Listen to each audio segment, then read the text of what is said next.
Hi there. Welcome to the Conversations on Climate Change and Health. Thank you very much for joining us on this journey, a long overdue conversation as we explore the intricate relationship between our changing climate and its impact on our health and well-being. This week's episode, we're delving into a critical yet often overlooked topic. Guys, trust me when I say this week's topic is very critical. As climate change intensifies, its impacts extend far beyond physical health, affecting our psychological well-being, from the anxiety and stress associated with extreme weather events to the feelings of helplessness in the face of environmental degradation. The mental health ramifications are profound. Trust me on this. Communities facing displacement, loss of livelihoods, and the emotional toll of witnessing ecological changes grapple with a range of mental health issues. In this episode, we are joined by an expert in the field who will help us navigate these complex connections. We'll explore how climate change can exacerbate existing mental health conditions, some real-life experiences, the emergence of new challenges, and the importance of integrating mental health support in climate action plans. Join us as we unpack these pressing issues and seek solutions to foster resilience in the face of an uncertain future.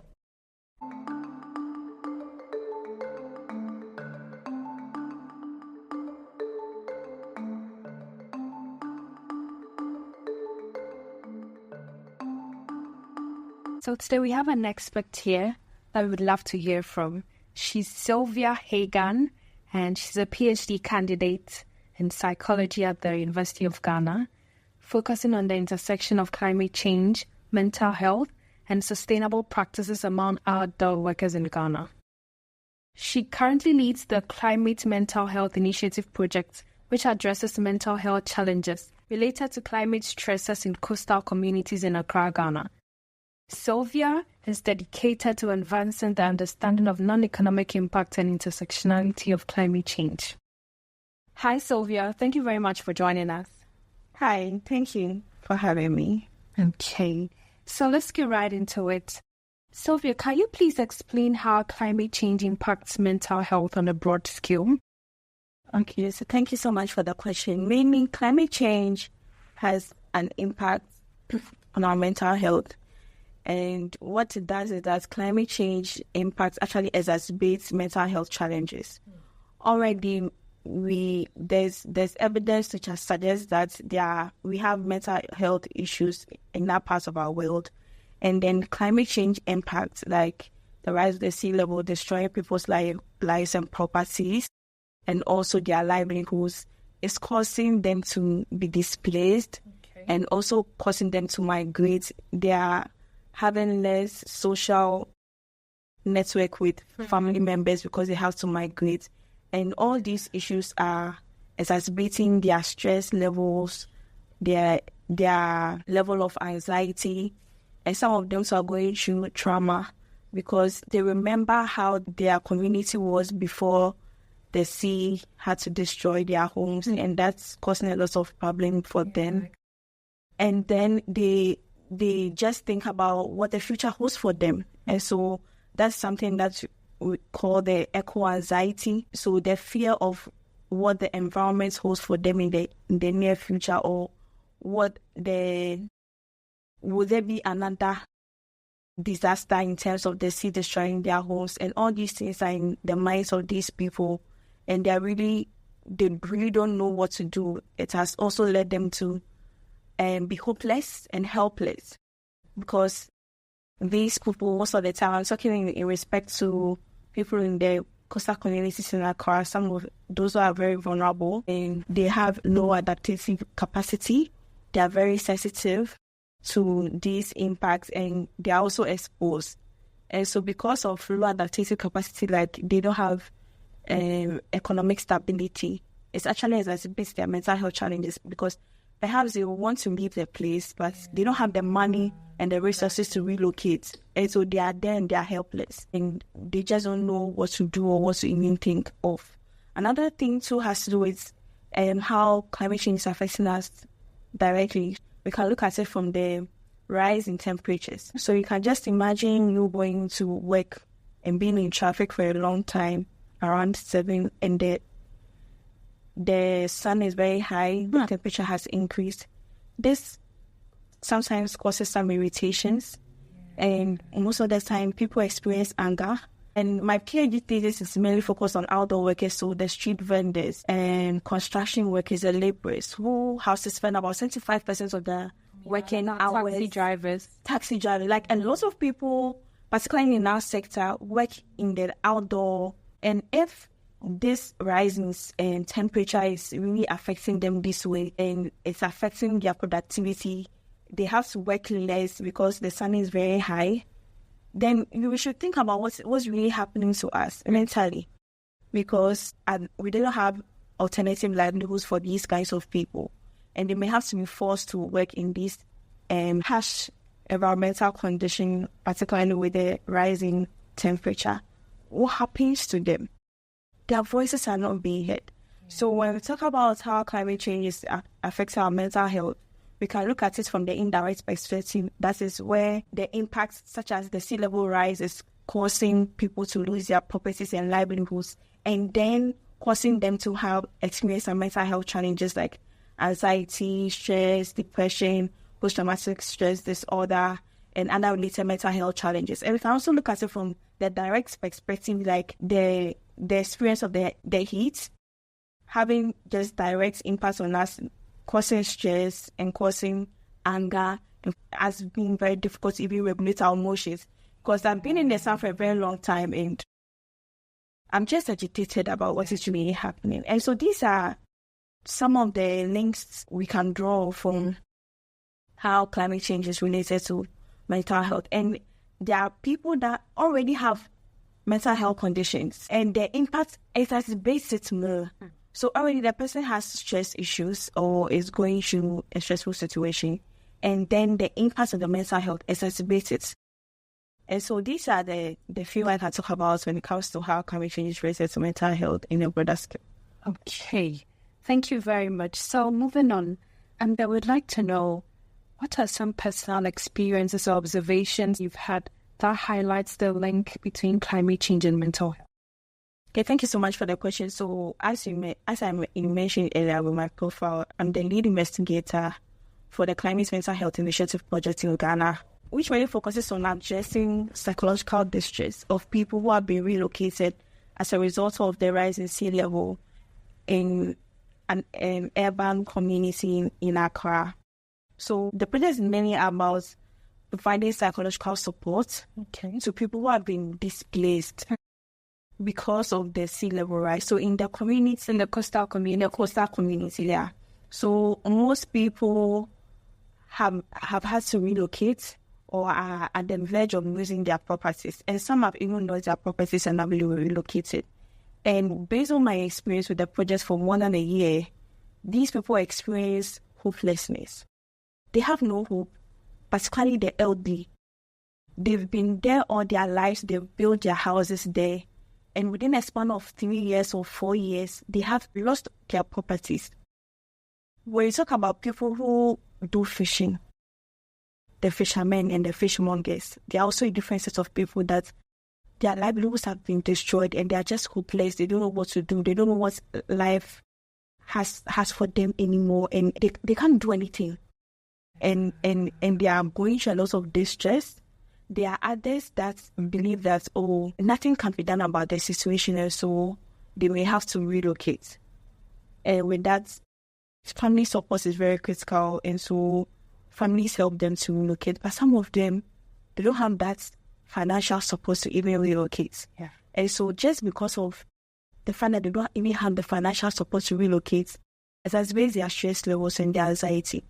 Imagine. In the process of conducting this study and this intervention, we approached some people and they don't even want to talk to us because of the level of stress that they are in, because of the thing happening to them in the community. So what my project did was to provide psychological support to these individuals. And one of the interventions that we used was a problem-focused intervention.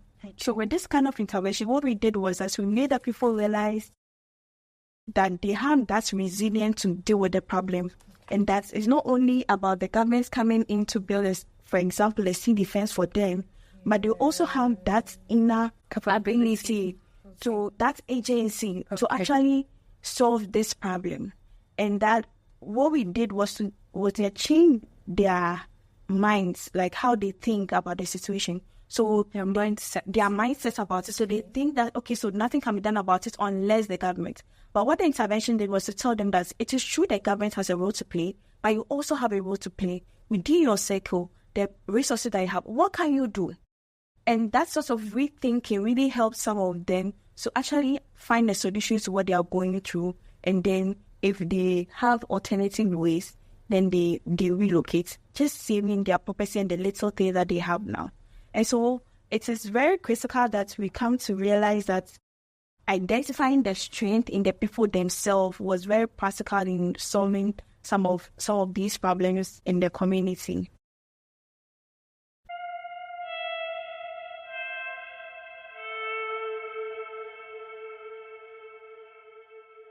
Thank you very much for that. So, Sylvia, what are some strategies? I want you to highlight some strategies individuals and communities can adopt to cope with mental health impacts of climate change.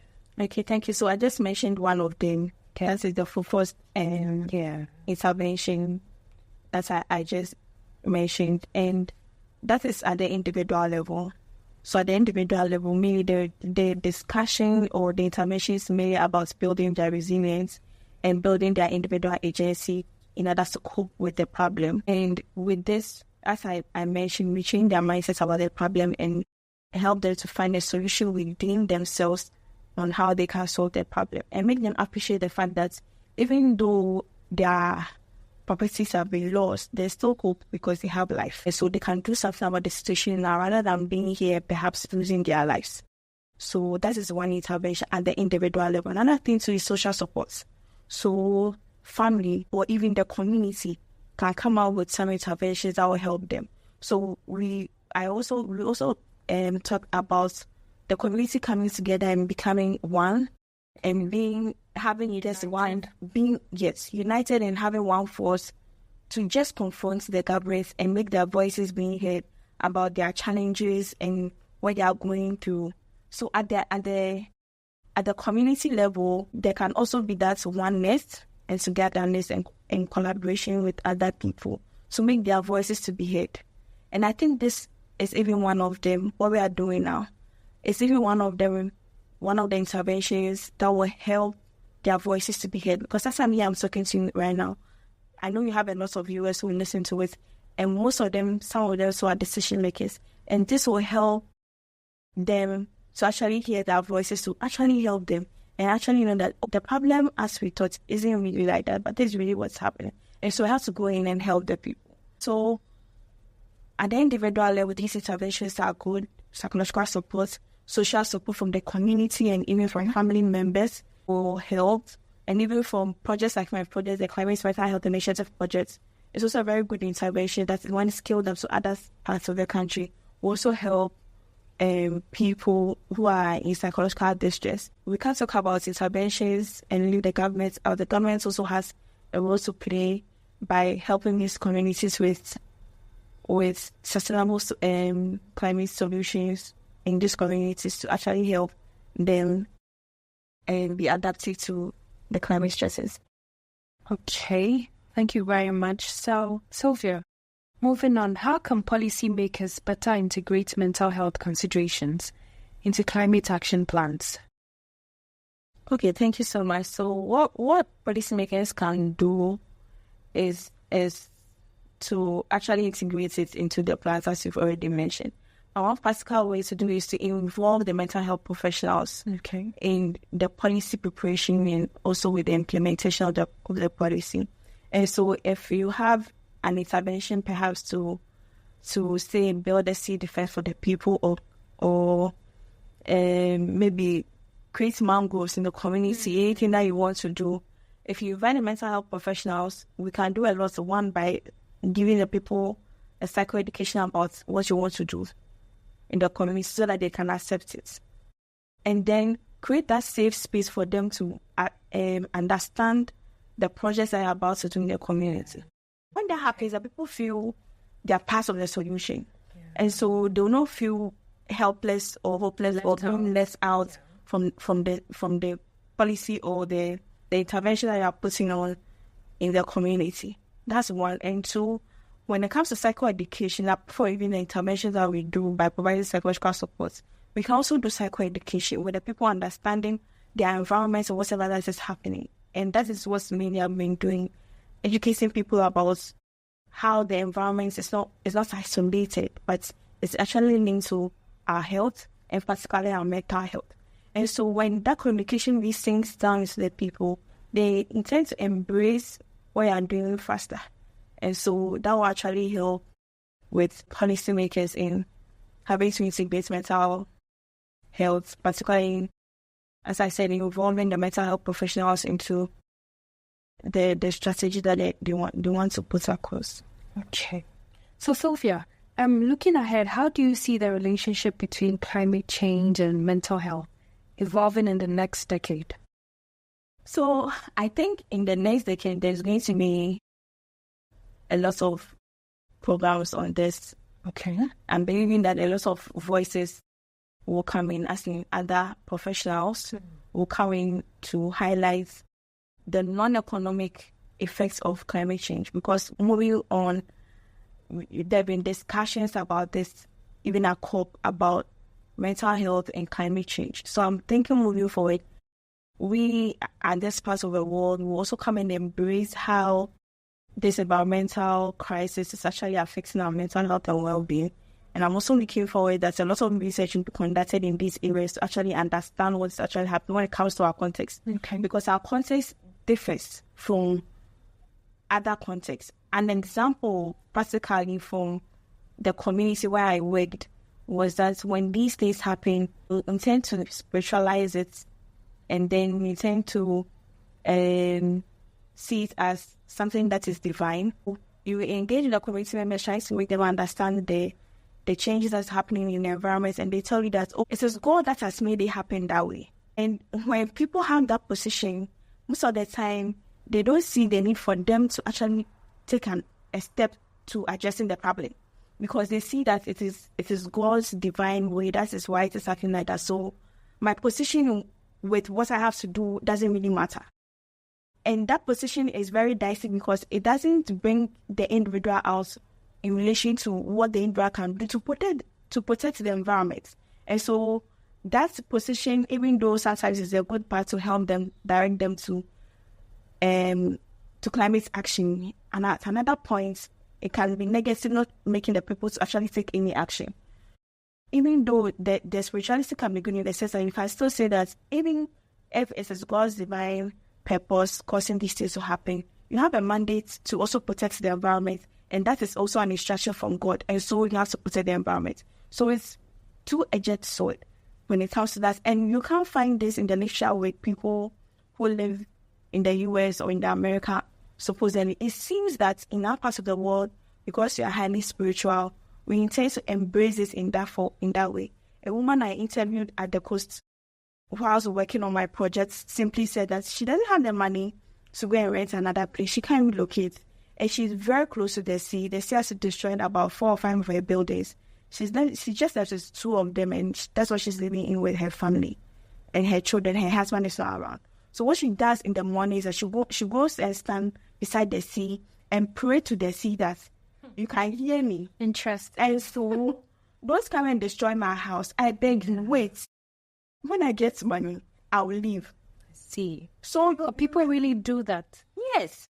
Based on my experience on the field, they really do that. And so you realize that you can't remove spirituality from the equation of climate change, the equation of mental health, the equation of how climate change is actually affecting people in even their social lives. Yeah.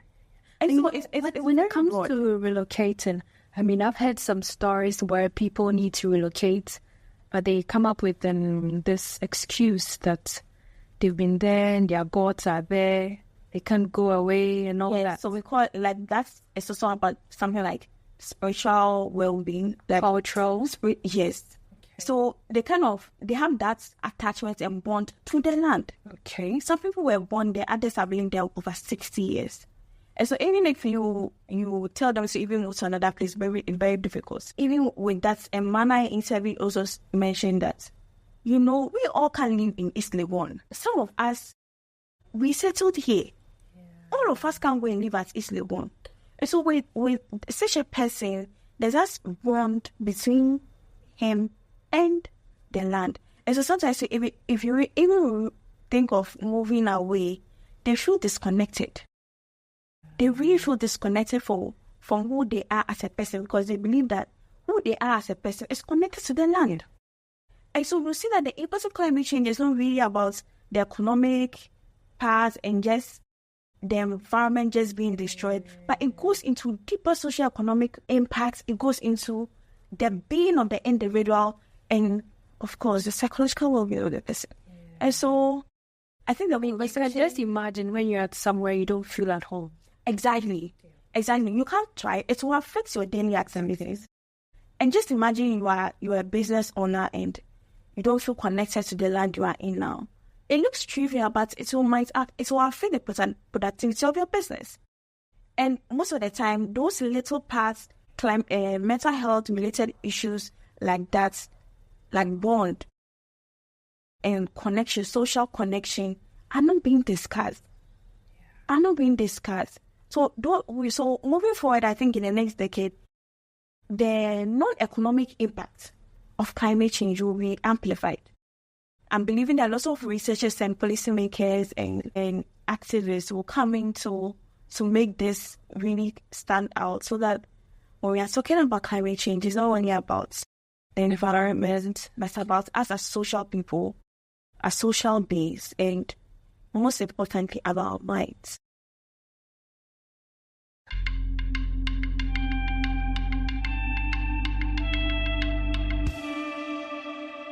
Okay, so moving on, I want to ask you this question. So one lady shared with me how, due to floods, they were displaced from their home, and one of a girl child, she's now become very timid. And mind you, this is a child who was very bubbly, a very lively child. So as a parent, how does she help her child from this experience? Okay, so most importantly, and the parents has to seek support. Okay. Because if the child was very moody and after the incident, the child is not being lively, we have to refer the person to a psychologist for further management of the case.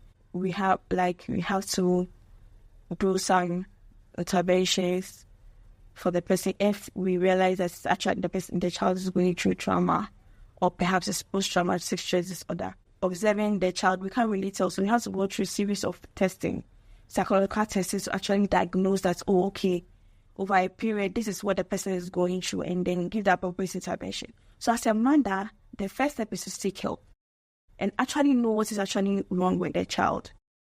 That is going to a clinical psychologist or clinical health psychologist to diagnose. And moving forward, the mother can provide the child with support. When you are having the psychological sessions, they will also have a session for the mother to know how to actually deal with the child. Instill hope in the child. That's one thing that the mother can also do, to instill hope. And then moving forward with time, the child may recover. Thank you very much. So thank you very much for joining us on this long overdue conversation. And please don't forget to leave all your comments on climatehealthpodcast@gmail.com, and do all to follow us on Spotify and turn on notifications not to miss any future episode. So Sylvia, what's your one key takeaway you would like your audience to remember about the impact of climate change on mental health? Thank you. So one key takeaway is the fact that we have to be aware that climate change is not just an environmental problem, it's also a mental health issue. And it affects how we think, how we feel, and interact with our environment and even with each other. And that addressing these mental health impacts of climate change is critical for building resilient communities that can adapt and thrive in the face of ongoing environmental changes. Thank you. How can everyone contribute to fostering a healthier mindset in the face of climate change? So one thing we can do when it comes to our mindset is that everyone has to be informed. So you have to be informed about what is actually happening in sense. How do we even get informed in the first place? Okay, so as it stands now, we don't have a lot of literature in the Ghanaian context when it comes to a link between climate change and mental health. But a few others that we have, perhaps when you go to the CKN website, I find my projects there. We have a lot of details on the site. You can read about it. You can find other resources from research articles and from other newsletters. And so some site, like when you log on, you may get some information. We are hoping that a lot of people will be creating content on this so that we actually have a full grasp of what is happening. And we also have to foster open conversations about climate anxiety, about how we are feeling about this crisis. How would the world be in the next 10 years? Are we having fears that by 2030 we'll be able to actually achieve the climate action that we are all hoping for? And so we also have to have open discussions about some of these anxieties that even climate activists are having, because they know the science and they know the practicality of what is happening. And so some of them are anxious about, we have to do something and nothing is being done. And they are having this anxiety as well. And so there has to be a collaborative effort, and you have to encourage hope. And there should be a collective action, because the psychologists can't do it alone, the policymaker can't do it alone, the climate activists can't do it alone. Non-governmental come together, can't do it on. Has to collaborate and come together to fight this discourse. Thank you.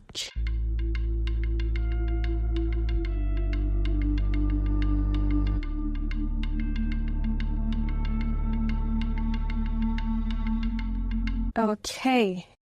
We need to collaborate to make this work. I mean, there are other people who think this whole climate change, it's not real. I think maybe you're just exaggerating, but this is actually happening. In the coastal community, just like you said, this is something that's happening. The fact that you're not experiencing it doesn't mean it's not happening. And mind you, you're going to experience it one way or the other. I'm sure you're feeling the heat I'm feeling right now. Anyways, Sylvia, thank you very much for joining us here. Thank you so much, Cha. Until then, I encourage you to observe the changes around you. How has your local environment changed over the years? How might these changes be affecting your health and the health of your community? Mind you, a healthy population is the foundation for prosperity. Thank you for joining me on this journey to understand the complex relationship between climate change and health.